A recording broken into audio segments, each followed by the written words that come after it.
So hello and welcome to the Centre for Latin American and Caribbean Studies, or to the Zoom room hosted by the Centre for Latin American and Caribbean Studies at ILCS. You're very welcome here, and we're delighted to have you for this event, Paid to Care, Domestic Workers in Contemporary Latin American Culture, where we'll be celebrating and discussing Rachel Randall's book that has been waved at you perhaps by some of my colleagues, and which you'll all also have an opportunity to ask questions about.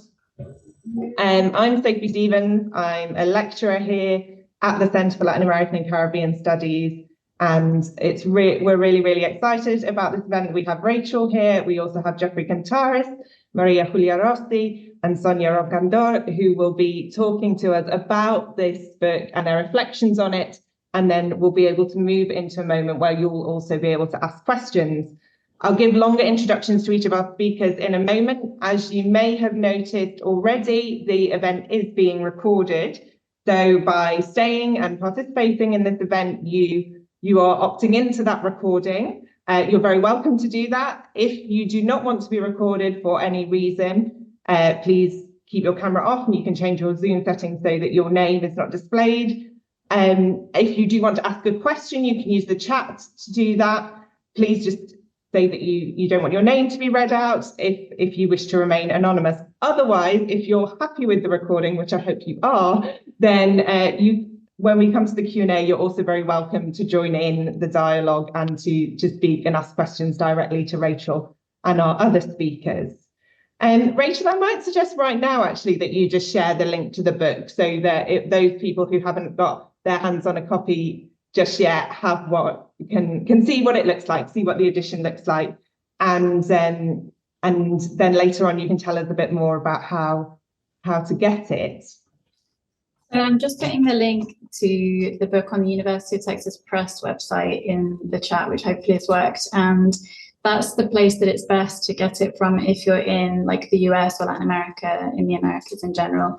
And then it's also being sold in Europe and the UK through combined academic publishers. So I put that link in the chat as well. And there is a discount code that the publisher made just for this event of 30%. So I'll put that in the chat as well. Thank you. Thanks so much. While you're doing that, I will read your introduction, and then we'll hand over to you to tell us a bit more about the book. Rachel Randall is a reader in Latin American Studies in the School of Languages, Linguistics and Film at Queen Mary, University of London. Her research encompasses Latin American cultural studies with a particular focus on film and comparative and creative approaches. She's the author of Paid to Care, Domestic Workers in Contemporary Latin American Culture, published by the University of Texas Press in 2024, which we're talking about and celebrating today, and also the author of Children on the Threshold in Contemporary Latin American Cinema, published by Lexington in 2017. Her current research project, which is funded by an AHRC Research Development and Engagement Fellowship, traces the connections between representations of wet nursing, migrant domestic work and sex work in Latin American and Latinx film, photography, literature and digital culture from the late 19th century until the present day. Rachel, we're really delighted to be hosting this event, and I'll hand over to you to talk to us a bit more about the book. Thank you. Thanks so much, Sophie. And thank you to CLACS and to the ILCS for hosting this event. I'm really grateful. I'm just going to share my slides now, which hopefully will appear okay. Can everyone see those all right? Brilliant. So I also wanted to begin by giving my really deep thanks to the other panelists with me today, María Rossi, Sonia Roncador, and Geoffrey Kantaris. And I just really wanted to start off by talking a little bit about the huge impact that María Julia's and Sonia's own work and feedback had on the development of my own book and my own research. Sonia's book, Domestic Servants in Literature and Testimony in Brazil from 1889 to 1999, which includes an analysis of testimonios co-authored by Brazilian domestic workers, was such an important reference for me when I was researching and writing chapter 1 of my own book. María Julia's analysis of literature by the authors Clarice Lispector and Silvino Ocampo informed both my engagement with Lispector's novella, A Paixão Segundo GH, in chapter 2 of my book, and my approach to analysing the documentary Las Dependencias in Chapter 3, which includes Silvina Ocampo's own former domestic employees as protagonists. Her book Ficciones de Emancipación and co-edited volume Los de Abajo have been really crucial references for me. Geoffrey Kantaris, who's here, was my PhD supervisor, and without him I definitely wouldn't be doing the work or research that I'm doing at the moment. And actually, this book project very much grew out of my previous book, which was adapted from my PhD thesis, which examined the representation of child and adolescent protagonists in contemporary Latin American cinema. And towards the end of that project was when I just began to realise that there was this kind of trope of portraying the relationship between domestic workers and children and adolescents in Latin American films that I wanted to explore further. So this book, Paid to Care, really provides an insight into the struggles of domestic workers in Latin America since the 1980s through an analysis of films, text, and digital media. It incorporates domestic workers' own thought into its theoretical framework, namely through an analysis of domestic workers' testimonials in the first chapter. And it also critically evaluates the limitations of co-produced cultural depictions of domestic workers. So representations of domestic workers that have been made together with them by artists, academics and others, or depictions that are really heavily inspired by domestic workers' real experiences. There are four main analytical chapters in the book. The first one focuses, as I said, on paid domestic workers' testimonials that were all published in the 1980s. And I've put just a few examples of primary text that I look at on the slide, but not kind of all of them there. The second chapter looks at fiction films that focus on live-in domestic worker protagonists specifically that have all been released since 2000. The third chapter moves on to focus mainly on documentary, looking particularly at Brazilian and Argentine documentaries that adopt really quite experimental methodologies to interrogate the relationships between and the tensions that exist between domestic workers and their employers. And the final chapter focuses on digital texts, both literary and visual, including a couple that explore the challenges experienced by domestic workers during the COVID-19 pandemic. There's also an introduction and conclusion. The introduction could be useful if anyone is interested in a kind of, I tried to develop, include a bit of a brief history of domestic work in Latin America. It contextualizes the primary text that I analysed by examining the colonial legacy that weighs on domestic workers' relationships to employers in Latin America today. And it also covers the legal developments relating to domestic workers' labour rights in the countries from which the primary texts originate. And those countries include Brazil, Argentina, Chile, Peru, Uruguay, and Mexico. So the book overall is arguing that since the 1980s, there's been a kind of wave of Latin American cultural texts that are the product of close personal relationships to or direct collaborations with paid domestic workers. And I'm arguing that those kinds of, these texts are doing kind of three things. First of all, they're often taking domestic workers as their focus, as protagonists, rather than deploying them as secondary or stock characters, which often happened kind of a lot in the past. Secondly, they're using employer and employee relationships to probe into much broader class and racial divisions and tensions.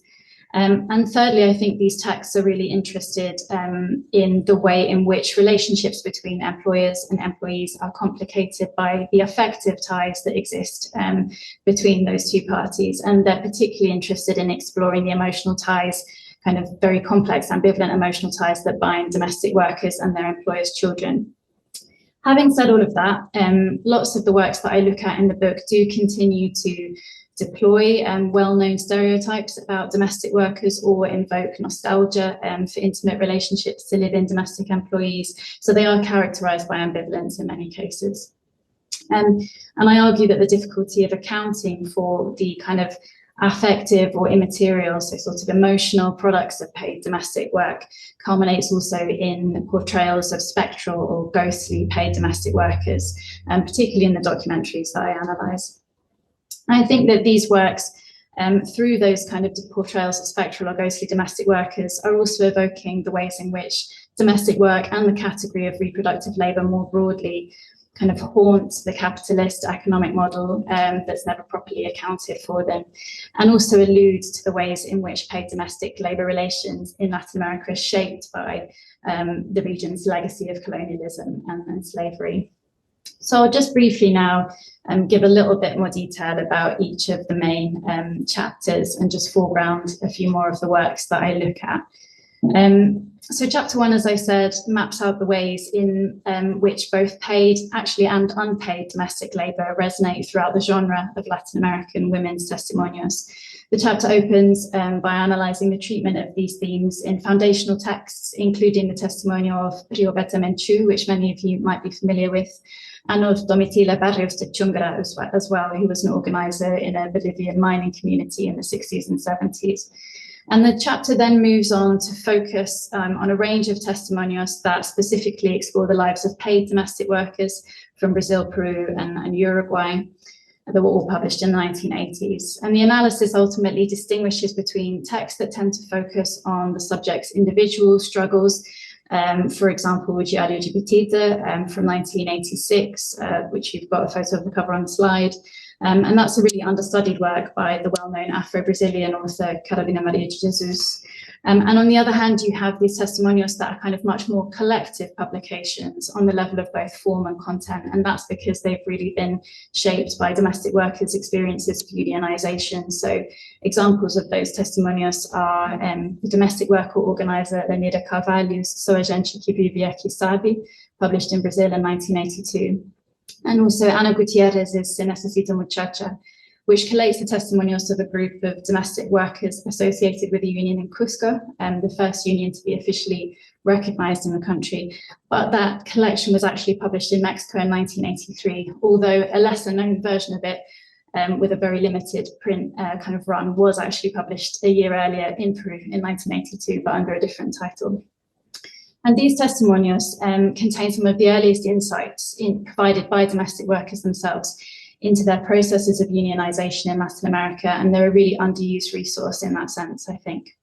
So the chapter draws on the insights that these texts generate to elaborate a theoretical framework that contributes to the analysis undertaken in the remainder of the book, but it also considers the ethical concerns that these texts inevitably raise, because they're also shaped by the relationship between middle or upper class academic scribes or editors and the testimonial subjects themselves.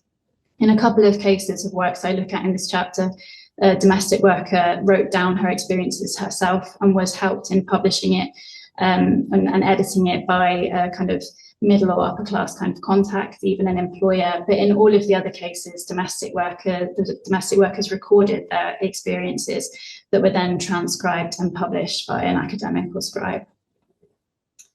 The chapter 2 that focuses on fiction films looks in particular at La Nana, Casagrande, Chioretta la Volta, or The Second Mother, and Roma.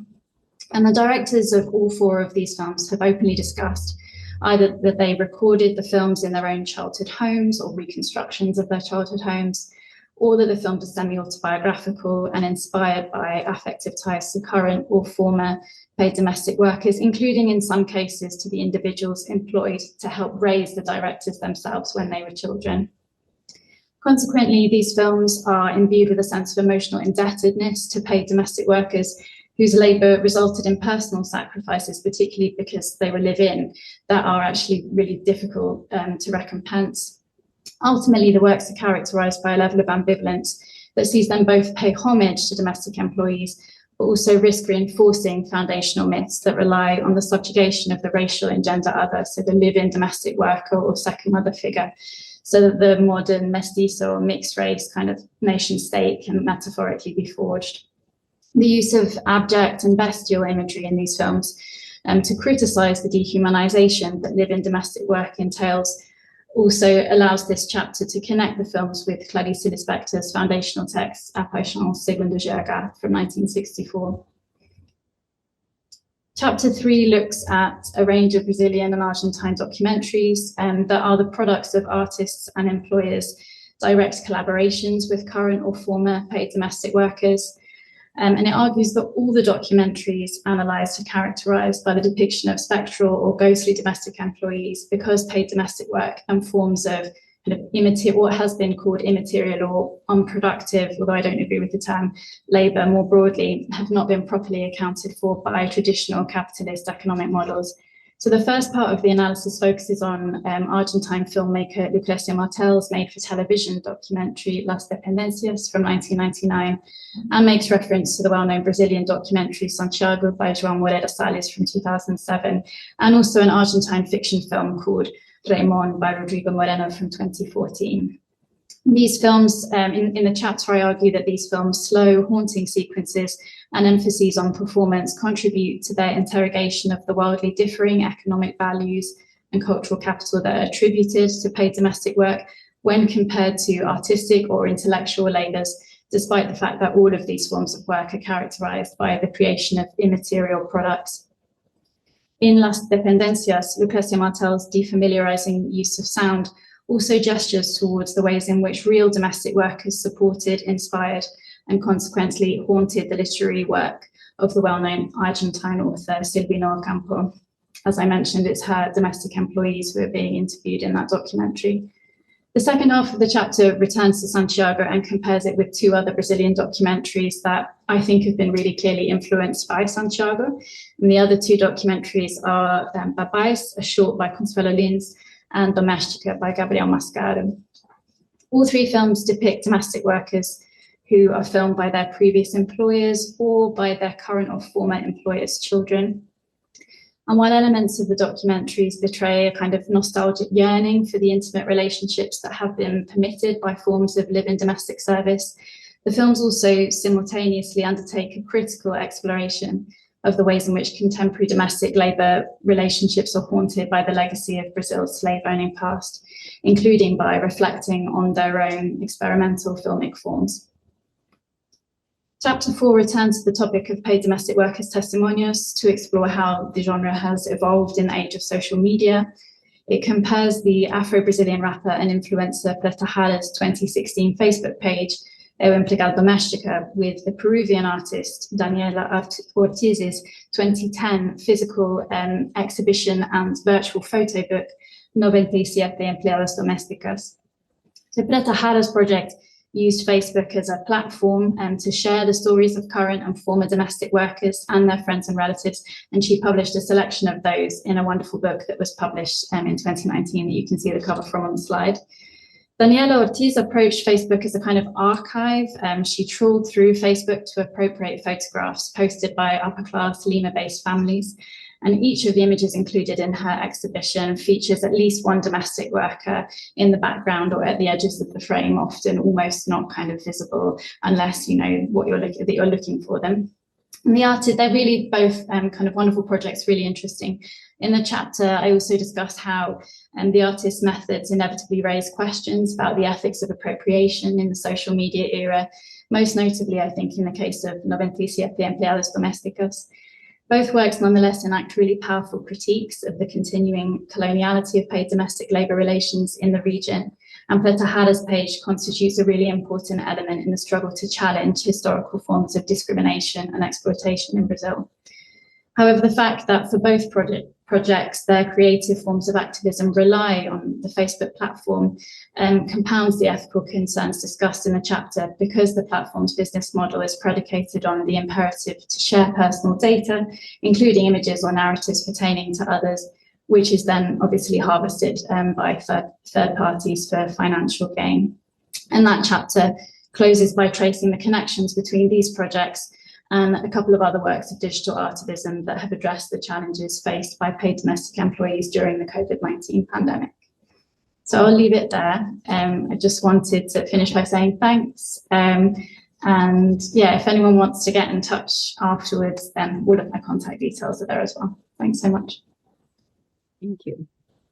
Thanks, Rachel. Thanks for that really wonderful introduction to the book for those people who maybe haven't got their hands on it yet. That was great and really exciting. If other contributors are talking, if there are questions that immediately emerge, please do note those in the chat, and then I can come back to those later when we have a Q&A, or just note them for yourself, and you'll be invited to also turn on your cameras and join in the discussion. But for now, I'm going to go on to our next speaker, who is Geoffrey Kantaris. Geoffrey Kantaris is Professor of Latin American Culture in the Modern and Medieval Languages and Linguistics Faculty of the University of Cambridge. He's a Fellow of St. Catherine's College and has undertaken various high-profile roles, from Director of the Centre of Latin American Studies to Chair of the Modern and Medieval Languages Faculty and former Cultural Studies Editor of the Bulletin of Latin American Research. His research has concentrated on the areas of Latin American urban film, popular culture, and women's writing. He has numerous publications on contemporary urban cinema from Argentina, Brazil, Colombia, and Mexico, media and popular culture, necropolitics, and gender and writing. And Geoffrey, you're very welcome, and over to you. Thank you. Thank you very much, Sophie, and thank you to you, Rachel, for giving me the chance to talk about your wonderful new book, Paid to Care. And I've really enjoyed delving into this over the past few weeks. So what I wanted to do now was just give a brief account of some of the kind of reflections and intellectual debates that it stimulated for me. The first thing to say is that Rachel's book is about an extremely important yet sorely neglected phenomenon, which, as you just heard, concerns the contemporary cultural representation of largely female domestic workers in Latin America. And as Rachel explains in the book, there's been something of an explosion of interest in portraying the social and intimate complexities of this role, which is kind of located at a crucial nexus between immaterial or effective labor, as she explained in her talk just now, and work as traditionally understood, especially within Marxist theory, i.e. manual labor. Immaterial labor is work that does not produce a material product or commodity, but which is essential for creating the conditions for life itself to flourish. And it's often understood, for example, in the work of Michael Hart and Antonio Negri, which Rachel engages with in the book, as being closely related to the service economy, as well as to the increasingly digital and virtual nature of contemporary post-industrial labor, which can also extend, of course, to the creative economy. Affective labor is the type of work that tends to the production or modification of affect, which can include care for humans' emotional needs, but also any kind of work that modifies or affects our state of mind and feelings, from intimate care all the way to the making of Hollywood blockbusters. So the question of the self-reflexive question of cinematography is kind of very central, I think, to the kinds of concerns raised here in the book with regard to affective labor. The case of domestic workers poses a conundrum within this socio-economic landscape. So their labor is caught in some untheorized space, as Rachel was saying, between the immaterial or effective on the one hand and hard manual work on the other, dealing with human waste and detritus and ensuring the very material needs of human biology, ensuring that they are met within domestic spaces. So cleaning, cooking, washing clothes, ensuring children are fed, dressed for school, and a long list of etceteras. Yet, to the extent that this kind of work has traditionally fallen outside of the formal economy, until recently in Latin American countries, it has not been classified as work that is entitled to formal contracts, minimum wages, employment benefits, regulated working conditions, and so on. So from a Marxist perspective, this kind of labor falls into a blind spot, as Rachel explains in the book, since it does not produce tangible, measurable surplus value for the capitalist. One of the last countries to regularize domestic workers in Latin America was Mexico, which until 2019 did not include them within any formal framework of social security. And it's no coincidence that efforts to regulate domestic work in the country began after the release of Alfonso Cuarón's Roma, a film examined carefully in Rachel's book. So paid domestic work is often a form of affective labor, taking place within intimate spaces and often intertwined with care, acting as a kind of surrogate for work traditionally undertaken by wives and mothers within a highly patriarchal division of labor. And it's no coincidence that, as Rachel explains, the upsurge in domestic workers in Latin America, outside of the traditional elite and ruling classes, accompanied middle-class women's entry into the professional workforce in Latin America. So what lies behind the upsurge in cultural representations of domestic workers in Latin American literature, film, fiction film, documentary, digital art, and even graphic novels, all of which are examined in Rachel's book? In many cases, it seems this mini boom accompanies a growing self-awareness amongst cultural creators, from middle or upper middle class backgrounds, that the very conditions which made possible their formation as creative professionals are dependent upon the largely invisible material and effective labour undertaken by such domestic workers, often in the form of a live-in maid, who may have acted as a surrogate mother figure during the writer's or filmmaker's childhood. Class guilt is a concept that's often alluded to, I think, throughout Rachel's book, yet as she points out, her subject is nothing if it is not highly intersectional, given that the subaltern social position of domestic workers entails questions of class, race, gender, literacy, visibility, and invisibility. So questions of visibility and invisibility of subaltern subjects particularly impact guilt-ridden filmmakers whose art hinges on making visible what was hidden, hence bringing a self-reflexive dimension to a number of the works examined in Rachel's book. I think it's particularly telling that well over half of the creators analysed in the book are women. To pick out a few names, Rachel showed us some of these, but we have analysis of works by Rigoberta Menchú, Elena Poniatowska, Carolina María Jesús, Lenira Carvalho, Ana Gutiérrez, María Paz González, Claudia Llosa, Lucrecia Martel, Ana Mullet, Consuelo Lins, Juliana Rojas, Daniela Ortiz, and Greta Jara, among many others. So we might speculate that middle or upper middle class female professionals, and of course some of the names that I've mentioned don't fall into that category, but middle or upper middle class female professionals who may depend on paid domestic work to liberate them from time-consuming domestic duties that few men share in equal measure, according to all the surveys, even in post-industrial economies, might be more attuned to the socioeconomic and affective complexities condensed within that particular role. Nevertheless, it's also notable that there are a number of men who have attended to this phenomenon as well, the most well-known examples being Alfonso Cuarón with his 2018 Netflix blockbuster, Roma, and the perhaps more nuanced work of Brazilian filmmaker Kleber Mendonça Filho, with his films Neighbouring Sounds and Aquarius, amongst others. Kleber Mendonça Filho's work makes explicit the coloniality of domestic labour in Latin America, and particularly Brazil, the last country to abolish slavery, as Rachel points out, and a country where the majority of domestic workers are Black. In Neighbouring Sounds, the present-day interaction with domestic workers and security guards is set against an explicitly colonial backdrop of a historical slave plantation, and Aquarius delves self-reflexively into the middle-class guilt surrounding the surrogacy of invisible Black domestic servants, set squarely against the socio-political agency of a bourgeois professional woman. So I can't resist a few words about Cuarón's film Roma, since it merits special attention in any discussion of the cultural representation of domestic workers in Latin America, and Rachel indeed discusses it at a number of points in her chapter 2, as you saw, cannily entitled Labours of Love, with a question mark. The question mark hints at a core representational problematic in fiction films that portray subaltern affective labourers.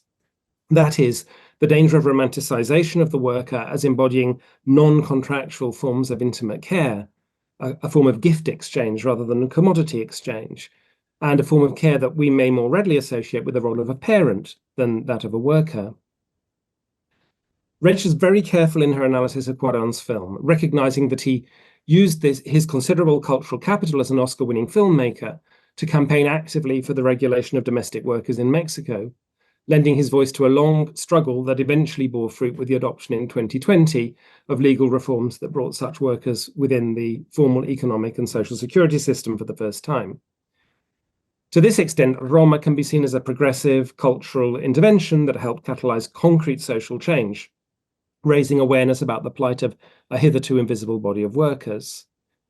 Yet from a post-colonial and intersectional feminist perspective, the film's representation of its indigenous protagonist, Cleo, is not without problems. And Rachel raises this, of course, remarking that the film's representation of her as, quote, also remarking on the film's representation of her as, quote, an endlessly self-sacrificing Marian figure, and one that requires interrogation, unquote.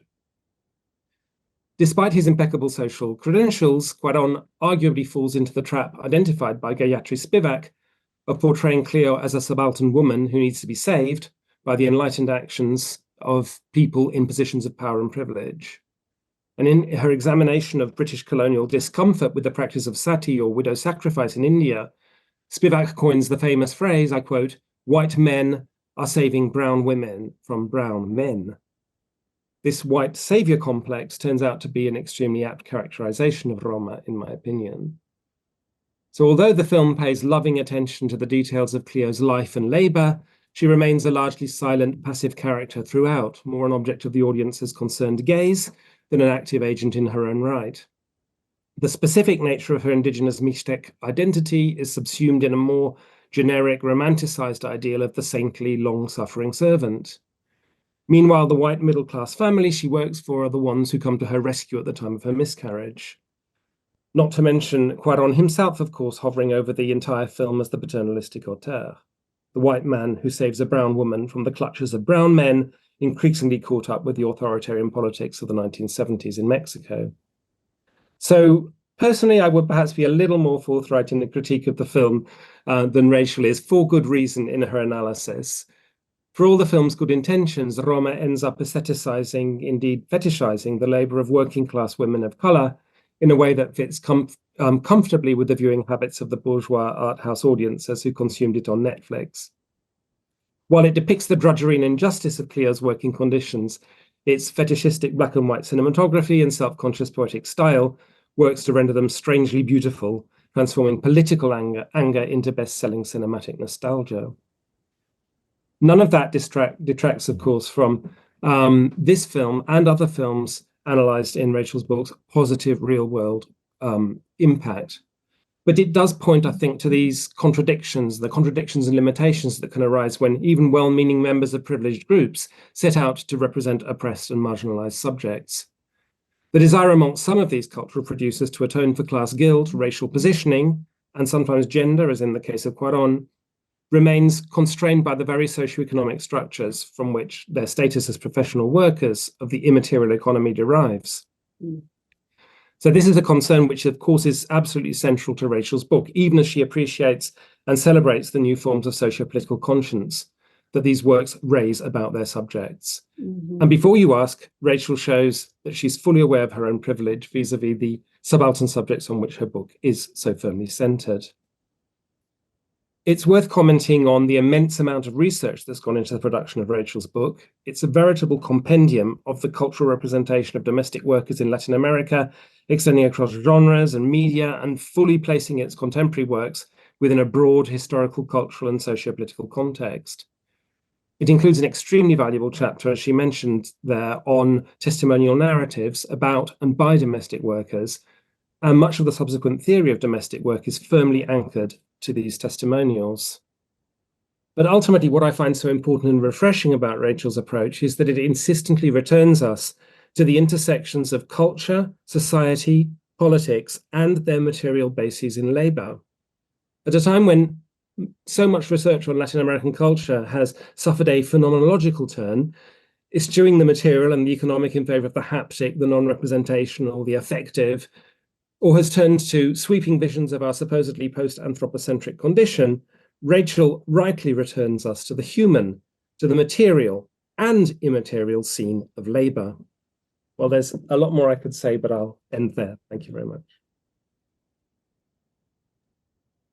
Thank you. Thank you so much for that intervention. That was wonderful to hear, and thank you for sharing your reflections. There are clapping hands I can see on the little icons that pop up. Please do feel free to clap in that way, and also to use the chat to share any questions that you have. I'll go on to our next speaker now, who is María Julia Rossi. She's Associate Professor at John Jay College, City University, New York.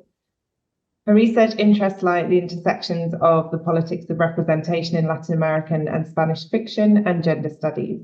She published Ficciones de Emancipación, Fictions of Emancipation in 2020, which urges us to decolonize the act of reading through an interdisciplinary and transnational approach to servant figures in 5 Latin American women writers. Her next book, currently under contract, is an exploration of motherhoods in contemporary fiction in Spanish, titled Intimidades Universales, Universal Intimacies. Her current research project, entitled Not So Foreign, Translating Queer Desires in Latin America, examines a series of mid-20th century translations that are fundamental for deeper discussions on identities, communities, and representation. Over to you, Maria Julia. We're very happy to have you here. Thank you. Thank you, Sophie. And thank you, Rachel, for this invitation and for making me take time at this crazy time of the semester, grading in other awful parts of our labor are taking place, to enjoy the reading of this wonderful book that is also something that we mentioned before everybody arrived, a wonderful object. So thank you for that. And I will talk about from my position within the field. I share many of Sonia's and Rachel's interests. So I was personally fascinated by the results of many years of research that I was lucky enough to share sometimes with Rachel in different venues. So I tend to be cautious when researching paid domestic work in fiction or when reading about it, because it's not rare to find personal positions towards this topic that are highly problematic. Most of us, academics or not, working on this topic or not, have opinions about it because domestic work is everywhere. It's ubiquitous for many of us, regardless of our background and countries. Our experiences differ, but we all have some sense or knowledge of what it is and how it works and what it means. What is problematic in these, or what I find problematic, is an inclination to either ignore the differences between people who work for others doing domestic labor for money and people who don't, or to allow these differences to awaken patronizing or romanticizing views that are hard to challenge, at least in nice terms. And I think Geoffrey was referring to some of these. And this happens when you study fiction as well. But this is particularly more problematic when you leave the realm of fiction or when you connect fictional depictions with information that comes from the referential world, either from biographical aspects about the authors or performers or artists, or because the works themselves explicitly deal with real life experiences. And this is, I think, even more exaggerated in contemporary representations as the ones in the last chapters, where the internet is giving us access to people's lives in ways that are very new. And Rachel's book, however, makes these difficulties somehow the center of her work. In Paid to Care, ethical issues are essentially entangled, inextricably intertwined with aesthetical and contextual issues, not as separate things, but as one and the same. Rachel's critical analysis constantly question everybody's position, including her own, along with other ethical concerns. And this is, for example, a reference about chapter 1, where Rachel writes, and I quote, "None of the testimonios can abrogate the ethical concerns that plague projects in which middle or upper class or academic scribes mediate the voices of subaltern subjects." So she's pointing this out about makers of these works, while also being aware of her own positionality in a clear post-colonial gesture that demands that we acknowledge who we are and where we speak from. In this sense, Paid to Care does an amazing job, not only at not falling into easy traps, but also not avoiding the challenges. Rachel's project is ambitious. Her objects are many, and as you could see during her presentation, they are diverse. They come from different contexts and they are made in different mediums. But this is not all. All of them include, to different extents, troubling relationships with actual people's stories and experiences. There is a particular bravery to tackle this kind of project, and Rachel has it and backs it up with brilliance. I am particularly thinking here about her approach to the relationship between Liboria Rodriguez, Alfonso Cuarón's former nanny, and the filmmaker, leading to the making of the movie, and how they collaborated during that process, and how she refused to be paid by him for her sharing her story with him, and all the debates that came after that. Or when discussing the film, when Rachel is discussing the film, Y Horas a la Volta, and how the director, Ana Mulaert, was troubled as a child, but by her own uncertainty around including the maid or not in her family portrait. And these are things that Rachel discusses very well in the book. So these might seem irrelevant details, negligible, despreciable, we would say in Spanish, which also means despicable, because they are out of scale. In a book that's analyzing cultural artifacts so thoroughly, while dealing so wonderfully with literary and cinematographic traditions, collective myths from different countries, and allegorical readings, as well as national and transnational sociopolitical contexts.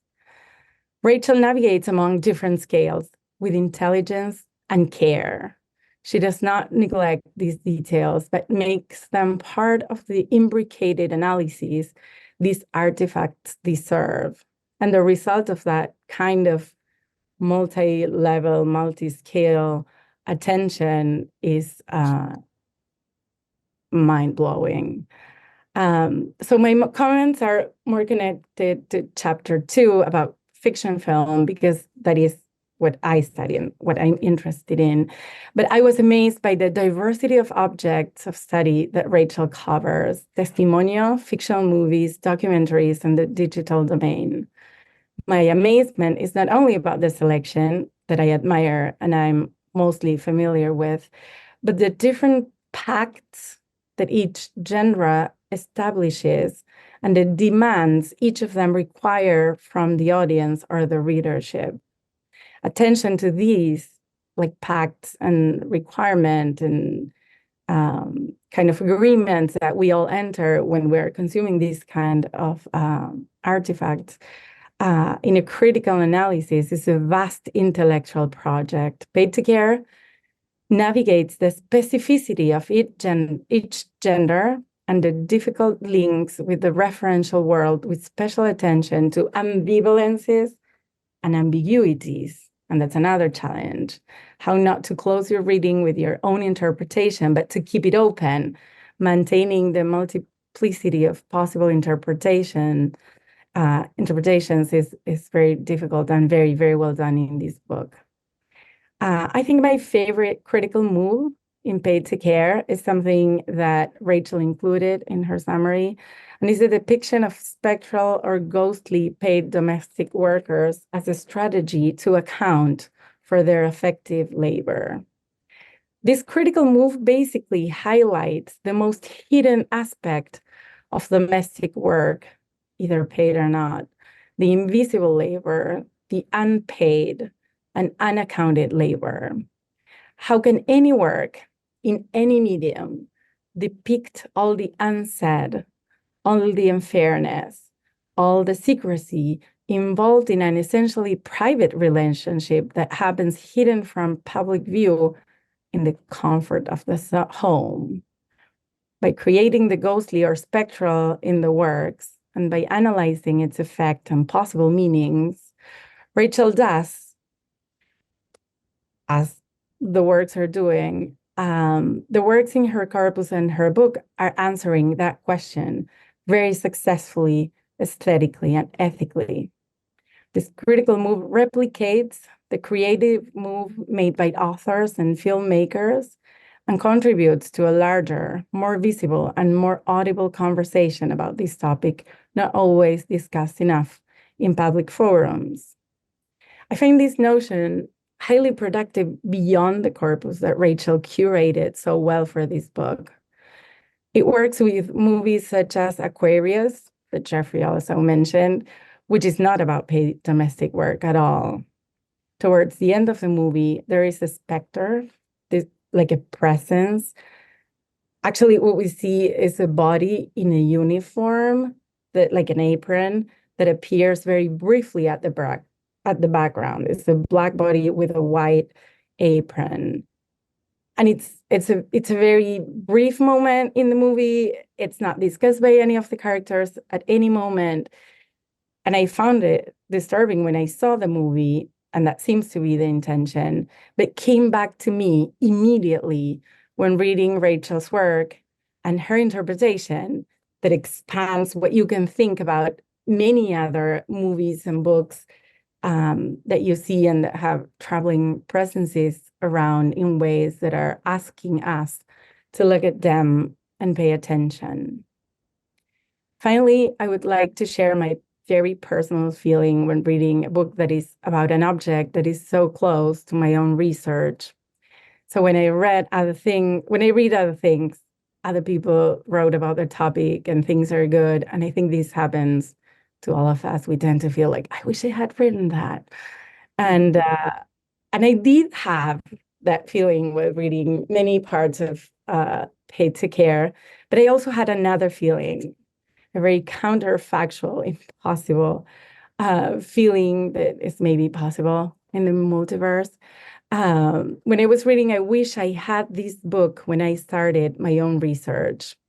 It would have saved me much work. The intro, for example, with a beautifully written account of domestic labor in Latin America, is half of the chapter, and it's incredibly informative and very well written. And I would have learned a lot. But also this feeling shows that this book is not conclusive. It's not presenting itself as closure of this line of investigation, but the opposite. It's as generous as it is inviting. This is the first sentence of the last paragraph of the book, and I read, I have identified a number of avenues for future research on related topics. I seriously envy young researchers studying right now cultural representations of domestic workers that will have paid to care in their work cited. They are really lucky. Thank you. Thank you so much for that, Maria. Julia, that was wonderful. And thanks for those personal reactions as well. It's great to hear. There's lots of applause that I hope you can see. And thank you so much. We'll go on to our final contributor, who is Sonia Roncador, who is Associate Professor of Brazilian Literature and Culture at the University of Texas at Austin. In her research, Sonia is committed to building a cultural archaeology of gendered and racialized labor in Brazil, in particular domestic care work. Sonia's 2014 book, entitled Domestic Servants in Literature and Testimony in Brazil, 1889 to 1999, published by Hargrave Macmillan, draws on a variety of different texts, including housekeeping manuals, literary works, chronicles, and testimonios, to explore the cultural imaginary of domestic servants in modern Brazil. Her current book project, entitled Tropical Whiteness, Race and Migration in Brazil, demonstrates how specific racial boundaries were hotly debated upon the massive arrival of mainly Portuguese, white migrants in the decades preceding and following the abolition of chattel slavery in 1888 in Brazil. The book interrogates the enduring crisis of whiteness, and that's the concept used, and that this provokes in the country, particularly among local elites. Sonia, thank you for being here, and I'll hand over to you now.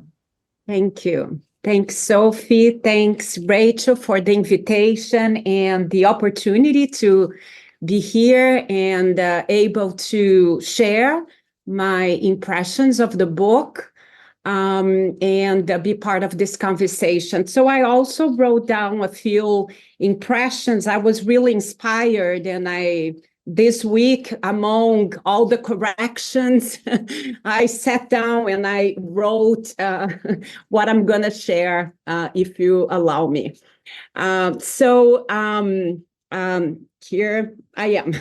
So colonialism brought into Latin America and the Caribbean the social practice of domestic service as a system of enslaved and indentured labor that intermingled white elites' intimacies with domestic life with racial and social hierarchy. Given that housework was mainly forced upon women occupying the lowest ranks of the intersecting color, class, and caste systems, colonial domestic service essentially involved exploiting the bodies and assets of non-white females.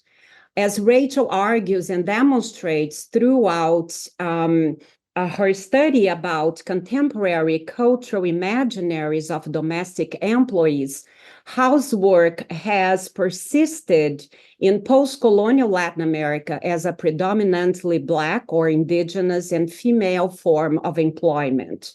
Her exploration of the testimonial literature and artwork by former domestic workers demonstrates that hired house service still represents a significant component of the personal experiences and family memories of most Black women and indigenous female migrants. To be sure, the exploitation of the working bodies of women of color in underpaid service constitutes the basic historical conception that constructed Black and indigenous domestic servitude as part of the natural order of things in Latin America. As Rachel's analysis of a number of recent films and documentary also reveals, the racial and gender-related implications of domestic service are still so deeply implanted in our imaginaries that light-skinned workers are not exempted from being considered less white than their bosses. In other words, as Jennifer Roth Gordon has put it, they may have lightness, that is, a light-skin color, but not whiteness capital. This ongoing gendered racialization of domestic work, which causes a problematic relation of whiteness and underpaid service, is addressed in Rachel's timely interpretation of Brazilian documentary Santiago by João Moreira Salles and Babás or Nannies by Consuelo Lins. Both works address the under-examined case of white but not quite white servants, descending from the historic massive influx of poor European migrants into Brazil and the Southern Cone. Pay to Care thus interrogates the colonial processes of gendered racialization that have persisted as the foundation of the maligning of domestic service in Latin America. Drawing from other key studies such as Pierre Sotelo's Domestica from 2001, Rachel reminds us that the lingering stigma surrounding domestic service makes it not simply one of the least valued and least respected of all jobs. Its belittlement also results in denying domestic service a full status of a profession or employment and full legal citizenship to most domestic workers in the region. This is why it is so important to analyze the implications of labeling domestic work as reproductive, or even, I'm quoting Rachel, understood in a narrower sense of the term reproductive labor. That is, as referring to specific household tasks such as cooking, cleaning, and child rearing. As Rachel writes in her introduction, and I quote her, within both classical Marxist economic theory, reproductive labor has been viewed as unproductive or non-productive labor, which in contrast to forms of productive labor does not create surplus value. That is, it does not add value to the specific chores performed by a domestic worker, end quote. In other words, the mainstream conceptualization of paid domestic service vis-a-vis the capitalist model of reproductive labor represents the household chores as having at most a use value. According to this predominant view of domestic service as unproductive, the tasks comprising this service are essentially deprived of any exchange value, given that their ultimate goal is to serve employers' personal needs instead of generating profits through their commercialization in the public market of commodified services. Unsurprisingly, pay to care contradicts this view and explores a number of meaningful social, symbolic, and affective products generated by higher domestic service. Domestic employment has lingered in Latin American societies as a social class boundary between those who are paid to serve on one hand and those who enjoy the privilege of being served on the other. Besides, paid domestic service produces a social racial boundary and division of labor among women in a household. After all, as Rachel writes, and I'm quoting her, by sparing female employers from the dirty work of cleaning their toilets, the negative affects associated with such tasks become displaced onto the domestic worker, end quote. In this sense, higher domestic service continues to work to buttress and preserve the ideals of white femininity and womanhood. As Rachel's cultural analysis demonstrates, the immateriality of the symbolic and affective products of domestic service defies the normative productive versus unproductive binarism and may explain the fragmentation of domestic workers' bodies in contemporary photography. And I'm thinking of Ortiz installation, and digital exhibition, or the recurrent portrayal of ghostly or spectral domestic workers in a number of recent fiction films and documentaries that she examines in the book. I find particularly insightful Rachel's analysis of such films, strategies to assign affective and aesthetic values to the perceived non-productive domestic labors. Indeed, quoting Rachel, techniques that not only make paid house service more visible, but also inscribe it with aesthetic value and challenge the bourgeois assumption that this service is unworthy of our time or attention, end quote. On the other hand, as efforts to redeem paid domestic work often reveal, at the heart of such films lies an emotional paradox. That's Rachel's. I like that. They are works that grew from directors' own personal ties with domestic workers, from a sense of emotional indebtedness and intimacy, a debt of care that seems difficult, if not impossible, she writes, to recompensate. On the other hand, these films reveal employees' precarious personal lives and their difficulties in building ties and identities other than those of a laboring body. In conclusion, through insightful analysis of a spectrum of contemporary print, digital, and film production in Latin America, Paid to Care shows the need to engage with cultural production in order to deepen debates about crucial questions in the field of labor studies. The diverse and transnational range of works examined in this book constitutes what Anne Cvetkovic calls an archive of feelings, revealing stories about paid domestic and care work as a register of white guilt and a sense of emotional indebtedness. In its attentive reading of testimonials and digital media interventions produced by domestic workers themselves, this book also defends the need to acknowledge, as well as to archive, accounts of the daily trauma that comprise the work experience of those paid to care. Thanks.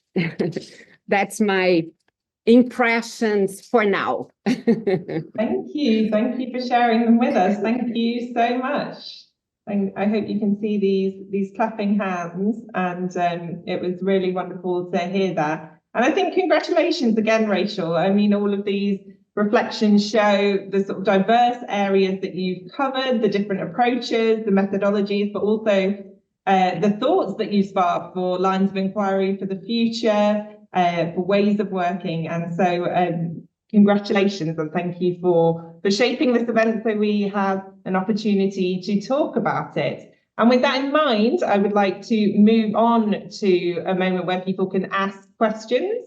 I see some people turning on cameras. You're very welcome to do that and to join, to raise a real or virtual hand, and I can invite you to join the discussion, or you can put a question in the chat. This event is being recorded, so by doing that, you agree to being recorded. I'm going to open the chat immediately and just put in the details of where to get this book if you haven't got it already, to make sure that people know where to find it. And in case anyone joined later, I think that was the first thing in the chat, but just in case anyone missed it. I'm going to go, while I have the chat open in front of me, I'll go straight to a question that has just appeared. So can Rachel say something about how, about her current research and how her AHRC, that's the Arts and Humanities Research Council here in the UK, how the funding is making it possible for her to build on Paid to Care? Thanks very much, Sophie, and also for that question.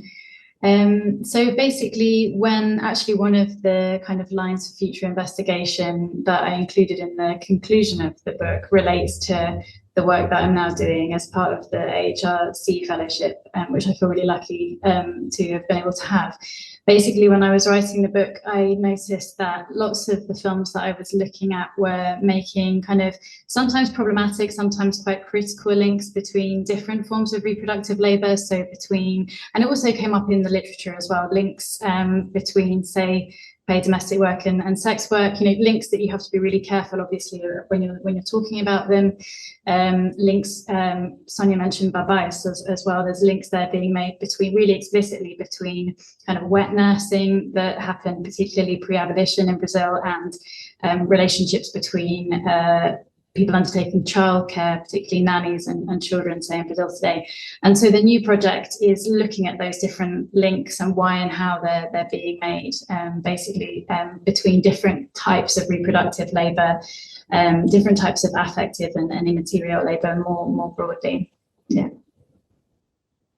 Thank you. Thanks for that, and thank you for that question. Cassie has raised a hand, and then I can see there's a little queue. I can see that, Lorena, afterwards. I'll go to Cassie first. I think you're still on mute. There you go. Can you hear me now? Yeah. Okay, great. Thank you so much, Rachel, for this fabulous book. It's already been helpful for me as I work on my current book project. I wanted to lift up a point that Geoffrey made about the role of guilt when it comes to these contemporary, I guess on the basis of the employer or like the beneficiary of this domestic work and how they are utilizing audiovisual representations to speak back to that guilt. And obviously there's a gender dynamic too, because there's not only the aspect of like men narrating these things, but also women. And so it reminded me not only of what Geoffrey made to that point, but also in my reading of Sonia's work, at least in the early 20th century, like this emergence of kind of like apologetics of like the slave past in Brazil, right? So like that crew of Gilberto Freire representing themselves as young boys when they're talking about like the time before slavery's abolition and the wet nurses and their displeasure, but also the sense of like racist like erotics as well. And so I guess we could kind of interpret that as some type of guilt, but it also had a place, as Sonia made in her book, about trying to represent the Northeast, at least in the case of Brazil, as this place that warranted the power that it had in the nation, and then that power, political power, going away to like the Southeast. And so I'm wondering, to bring it all back, what is the guilt? Like, what is the power of the guilt? Like, is it just guilt, or is it like being instrumentalized for something, right? Like there's also the attention that I'm sorry, I'm a Brazilianist, so that's why I'm talking about Brazil so much. But in the 80s, you know, the social scientists who are reading and writing about domestic workers, part of it is like trying to reconcile the problems of second wave feminism and these professionalized women moving into the marketplace, but leaving everybody else behind. So in this contemporary moment, right, where Latin American feminist movements are so prominent, but not only just in terms of like a generalist positionality, but also you have Black feminism, you have like indigenous feminisms, like how do you contextualize like this contemporary guilt, if we can call it that, or not just limit it to that? But yeah, thank you so much for taking my question. Thanks, Cassie. Yeah, I mean, that's an amazing question, a really, really big one.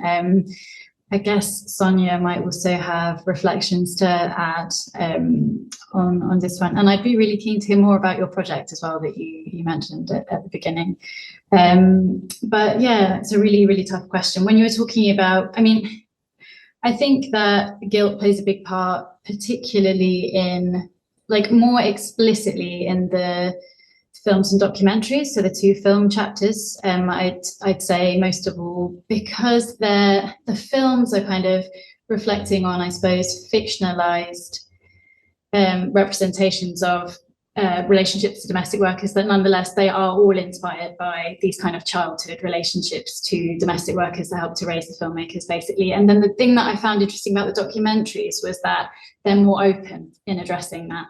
And that doesn't necessarily, I mean, in some sense, I think being more open about that is a little bit more ethical, because there's more honesty about, you know, I think Santiago is obviously one of the most interesting examples, because obviously João Moreira Salles started off thinking of making a completely different film. And when you were talking about gender and guilt, actually, I think that you're right, but the kind of, I guess the one alternative example is Santiago, you know, made by a man, but it's just absolutely kind of dripping with guilt sort of thing, basically, you know, and obviously he started off wanting to make a very different kind of film and then realized that he couldn't make this film about his, and just to say, João Moreira Salles is basically from one of the richest families in Brazil, and this film is about, ends up being about his family's former butler, who's now retired, who's called Santiago, but he wanted to make a film about his family's former house and kind of how the house had fallen a bit into decay, and that was sort of an allegory for Brazil as well,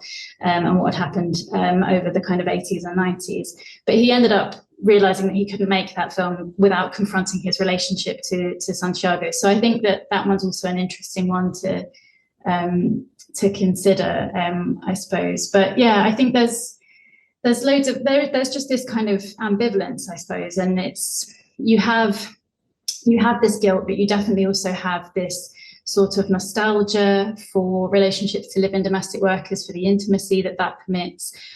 You have this recurrence to another thing that you were alluding to, sort of that Sonia discusses, and I'm sure we'll want to talk about these kind of fictive kin relationships, this milk kinship that is no longer milk kinship, but is related back to that from kind of the era of wet nursing, slave owning past. So yeah, there's a lot there. And I think that you're right also to think about how that's being instrumentalized in terms of these are being made into cultural productions that then, particularly in terms of the fiction films, and Roma, say, end up really just contributing to the profile of the filmmaker in many ways. And I guess that's another reason why Roma is such an interesting example, as Geoffrey mentioned. And when I was listening to all of your wonderful presentations and kind of insights, I think that's probably why it was obviously so important for him, not just to make the film, but to make that. And again, it comes from guilt about, you know, he said, like, Mexico has this debt towards domestic workers. And it's clear that he's making this film as a way of trying to recompense, but it can't really do that, you know. So he needed to make it part of this bigger campaign for domestic workers. Right, so it's all very complicated and ambivalent, but I think the point that you're making about thinking about the fact that these are kind of commercial productions, especially in the case of the bigger fiction films, I think is also really important that contribute to the directors' profiles. I think is a really important point to acknowledge as well. I hope that kind of started to answer your question. Yeah, thanks. Sonia, did you want to add anything to that? Sure, yeah. I mean, I've been thinking a lot lately about this question of guilt. And my main question has been, how effective and how politically effective these expressions or registers, right, of guilt can really be. No, I think, Rachel, the fact that you're mentioning Roma makes me think that there are some cases that we may think of some action being generated, right, from this expressed, right, confessed feeling of guilt, right? I mean, you mentioned a lot of activism, right, surrounding the production and reception of Roma, right? But I tend to I mean, the cases that I study actually, and again, in the context of Brazil, I'm not seeing a lot of these effectiveness. And I think a troubling also emphasis, again, on the employer's subjectivities, positions. It's one more gesture to kind of pull the attention from, you know, the subjects that are being narrated, no, and into the feelings and the problems that this artist and past employer, or maybe the child of employing parents, you know, have. So I see a lot of problems around guilt, actually. I see a lot. I mean, I'm not diminishing. I think that it is. I mean, it's fine, but I think that in this domain of art, of public discourse, it can be another way of kind of attenuating tensions and as you're saying, being instrumentalized so that the cultural producer can be a film director, writer, can maintain a position, right, of an ethical public intellectual. Sometimes, I mean, you mentioned my work on Freires, Gilberto Freires, and his group of writers, no, from the 20s and the 30s.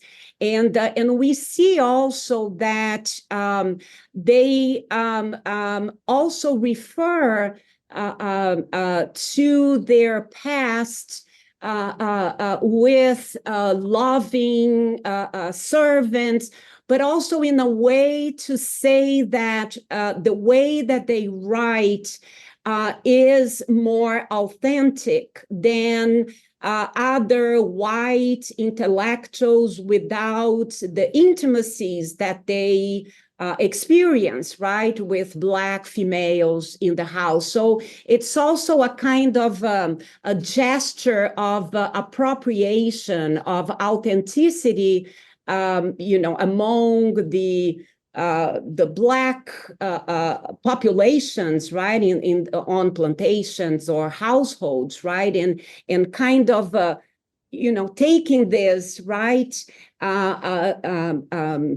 the results of this intimacy is to say, I can write, I can film as if I was like an insider, right? I have that cachet, right, because of all my intimacy. So I'm still seeing as very problematic, and it's being one of my current questions. Yes. So I think it's good that we are having the opportunity now to talk about this. Yeah.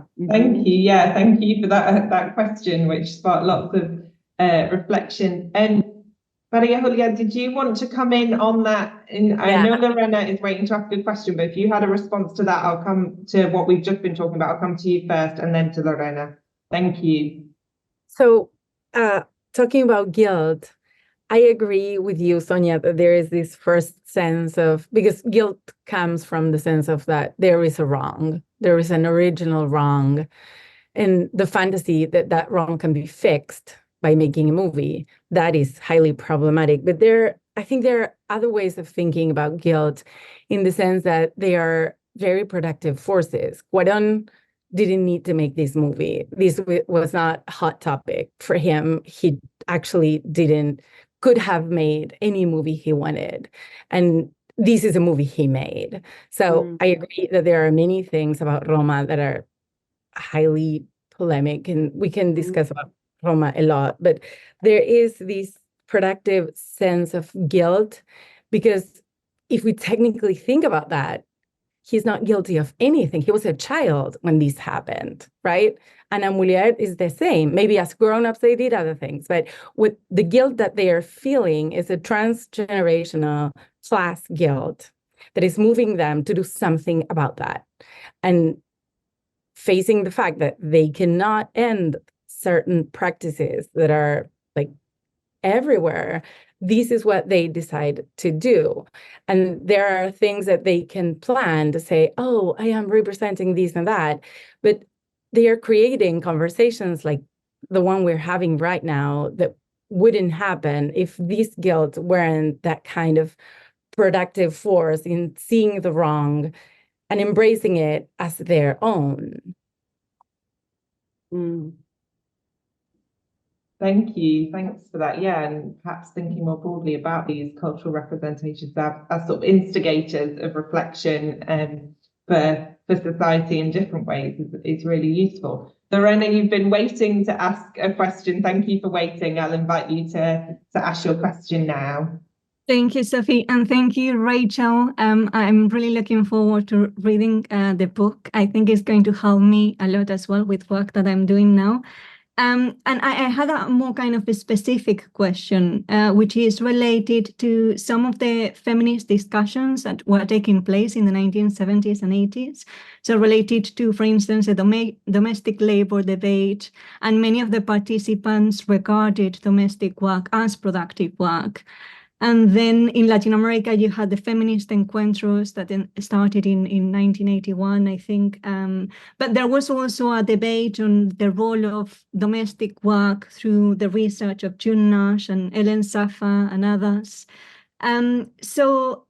These debates or these discussions seemed to center the role of the housewife rather than the role of the kind of paid domestic worker, and the housewives that were mostly white, mostly middle upper class, who were also oppressing or repeating certain oppressive patterns in their domestic spaces. So I was just wondering if this is something that you include in the book at all, if you think about it or not. And then I have a second question, which is maybe not a question, but maybe a comment. I was reading recently that in Cuba, just after the revolution, one of the initiatives was to ban domestic work because it was considered, undignified. So, because it kind of led to informality. But at the same time, it continues to be one of the largest sources of employment for women across many countries, right? So I was just thinking what your position is on that. And again, if this is something that you raise in the book or not. So that's it. Thanks so much, Lorena. They're such good questions.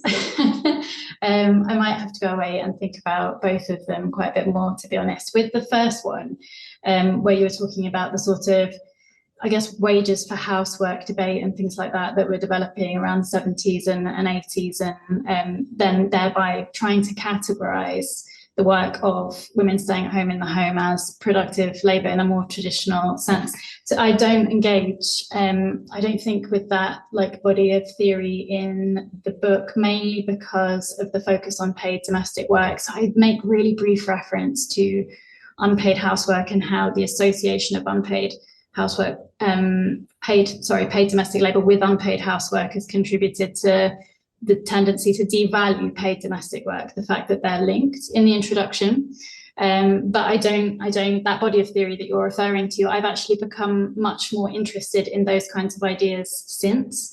And now that I'm looking at kind of affective and immaterial labor more broadly, in this next project, I think that those kinds of ideas and debates will become more important because I'm looking at the links between basically interested in the links between many different types of reproductive labor, and in kind of the work by Italian feminist theorists as well, like the arcane of reproduction and things like that.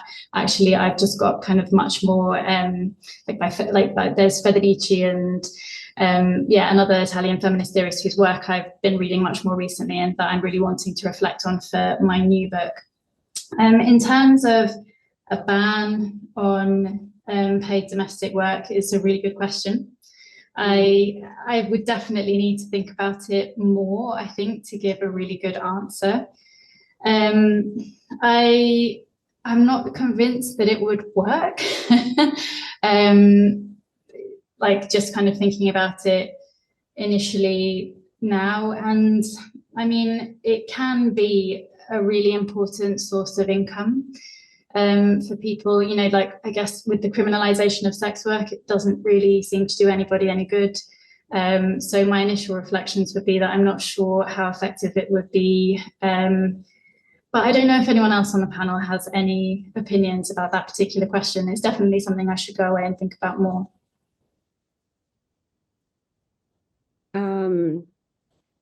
Well, I remember from reading one of the testimonials, Rachel, that you analyzed, the Brazilian Lenira Carvalho's testimonial. I remember that one of the things that she really insisted in her writing was how important and how valuable domestic service is. I think that, and I see this move in your book to talk about all the values of the service that has been dismissed, right? So instead of insisting on the undignifying, right, aspect, if we could look at this work, through different, I don't know, with different eyes, no more stigmatizing, right? But seeing all that housework can do, right? And does, right? This is probably one way of maintaining, but as a valued labor, right? And not considered like one of the least desirable jobs, no? I'll just add that prohibiting domestic labor would push it even further out of the formal economy and would be an extremely regressive step in that sense. The socioeconomic conditions are not there for that kind of remedy to be effective. I had one other thought as well related to the first question that you mentioned, Lorena. Actually, Domitila Barrios de Chungara reflects quite a lot, and I think it's because of the point at which the testimonial was published on unpaid domestic work as well. So that's another kind of interesting reference in that sense. Just to follow up on that, related to that first question. Thanks, Rachel. Thanks, everyone. Thanks, Lorena, for that question. And we have two more questions. So I'm going to try and get to both of them. It means we'll go over a tiny amount, but I'm hoping that's okay with everyone. So I'll come to Emily, who raised her hand, and then there's a question in the chat that I'll give to you. But we are coming towards the end, so I don't mind going after the chat one if we just have time at the end. I don't mind. You should. Okay, all right. I will go back to one in the chat then, which Rachel and other contributors you can see. So since there are many films made by middle and upper classes that involve nostalgic relationships with their maids, do you know any other films that deal with the complexities of domestic work, either paid or unpaid, whose directors come from lower classes?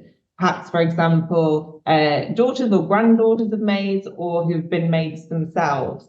And then there are some examples there that might be useful from Domesticas, film, the complexity of colonial understandings, and Travesía, changes the perspective of limiting women who do domestic work to their labour. Rachel, I'll come to you. Before I'd read to the end of the comment, the example that I thought of was Travesías, actually. It's difficult to think of other examples, to be honest. Domesticas is obviously really interesting because although for the film Mascaro gave the cameras to the adolescent children of the domestic workers' employers, what ends up happening in that film, which I'd really recommend, it's available for free on YouTube, but I don't think it has English subtitles to watch, but if you're really interested in seeing it, then just let me know, because I might be able to help. And in that film, there ends up being quite a lot of conflict between the adolescents who have the cameras and the domestic workers that they're filming. So the domestic workers often are taking the camera or kind of disputing the way that they want to be represented. And I think that although Mascaro was criticised for not just giving the cameras to the domestic workers, it wouldn't have resolved the problem anyway, because he was going to be the one who edited the footage in the end. I think he did that on purpose in order to foreground the conflict of the relationship.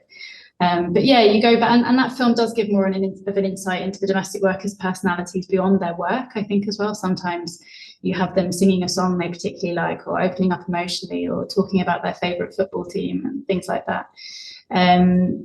But no, I think, a few people have already mentioned how actually the kind of resources required to make a film, I suppose, just often do lead to film being quite a sort of elite institution in terms of the people who get credited as directors anyway, particularly in Latin America. I mean, I'm going to be teaching a course about women's filmmaking in Latin America next semester, and there's lots of films by women now, but it's really difficult to find films by women who aren't white or kind of middle class often, a lot of the time. And sometimes you'll find more shorts and things like that, but in terms of feature-length films, it's really tricky. So yeah, that's a really good question. In terms of texts more broadly that have been made actually made by people who have done domestic work or are descended from domestic workers. One of the key references, I think, is Kantaris, O Empregado Doméstico. But even that, like, and I discuss this in the book, is complicated by the fact that actually, it tends to be young people, often people who quite confident using the internet, or who have had more schooling than their parents, who have then shared their testimonies, but actually often stories relating to their parents' and grandparents' experience or aunts' experience of domestic labour rather than their own. So although Kantaris herself did domestic work and is descended from domestic workers, and she really foregrounds that in the print edition, you still have that issue coming up even in that testimonial project as well. So yeah. Thank you, thanks for that, and articulating some of those complexities of the production and the production ecosystem or system that we have. Emily, thanks for waiting. We'll come to you. Okay. Yeah, thank you. It's so nice to see colleagues virtually, and thank you so much for this amazing sort of launch. I haven't managed to get to the book in detail yet for the reasons that Maria Julia was referring to, marking and things like that. So I do just have a question that's been a sort of strand of the discussion, which I wanted to just kind of get final possible clarity on, but maybe it's not possible. I'm really interested in the question of self-reflexivity, basically, and in my own work, which is on more sort of cultural representations of environmental crisis, this is such a sort of key feature of the way that in which I look at things. So, how far does it actually take us, or in your analysis, how far do you find that it takes us? I mean, is there a really clear distinction between works that kind of acknowledge the structural violence that the maker may be complicit in, or acknowledges the ethical dilemmas involved in representing such characters, and then those that don't, do that self-reflexive work, or is it more complicated than that? Or, and ultimately, sort of how far does self-reflexivity sort of take us for you in your overall argument in the end?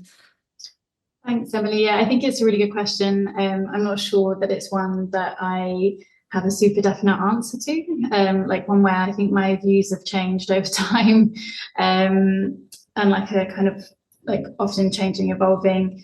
But as I mentioned this before, but I do think one thing that struck me when I was doing the analysis of the testimonials as well as the films and the documentaries, like something that distinguished the more kind of collective testimonials from the ones that focus more on the individual was a tendency towards kind of actually self-reflexivity. So Se Necesita Muchacha that I mentioned, which is about the experiences of these domestic workers involved in a union in Cusco. The person who actually helped collect those testimonials, Ana Gutierrez, was just a pseudonym. So she was a French academic called Christina Goutet, and she actually includes kind of footnotes in the testimonial where she kind of reflects on things that domestic workers have said and alludes to her own position. And I do think that it doesn't solve problems, but I do think that it is more kind of ethical to do that. I do think it's important. And there's a similar, I think, difference between the fiction films and the documentaries. So although you have kind of Cuarón and Molière having given these interviews about how their own childhood and positionality impacted their films, you don't get that kind of self-reflection in the fiction films themselves, really, but you do in the documentaries. And it's tricky because it can tip over into this issue of kind of guilt and almost like too much self-reflection. But I think it's better when there is that openness and that reflection on positionality. How far it takes us, I think, is a really complicated question. I don't know if anyone else had anything that they wanted to add for that question. I think you gave a brilliant answer, Rachel. There's lots to think about. It's clear that this work and your work is opening up other questions, which is really exciting. But thank you for reflecting so openly on the book and on future lines of inquiry. Thank you to all the contributors, those of you who've asked questions in the chat or participating by turning on your camera and speaking. Thank you to the people who presented, to Sonia, to Geoffrey, and to Maria Julia. And thank you to Rachel for this book, for this event, and for sharing your expertise with us. I know that this will continue to to have an impact in your project and also in teaching that you've already mentioned. So that's really exciting. And for future researchers, as was mentioned by some of the speakers earlier on. And thank you all for joining us. This event was hosted by the Centre for Latin American and Caribbean Studies at the Institute for Languages, Cultures and Societies. You're very welcome to join future events. You may have found your way here through Rachel or through another contact, but you're very welcome to join us for future events, which you can find out about on our website. So thank you all. Please do make sure you take the links to where to find the book and the discount code that has been generously offered, and enjoy reading and enjoy the rest of your evening.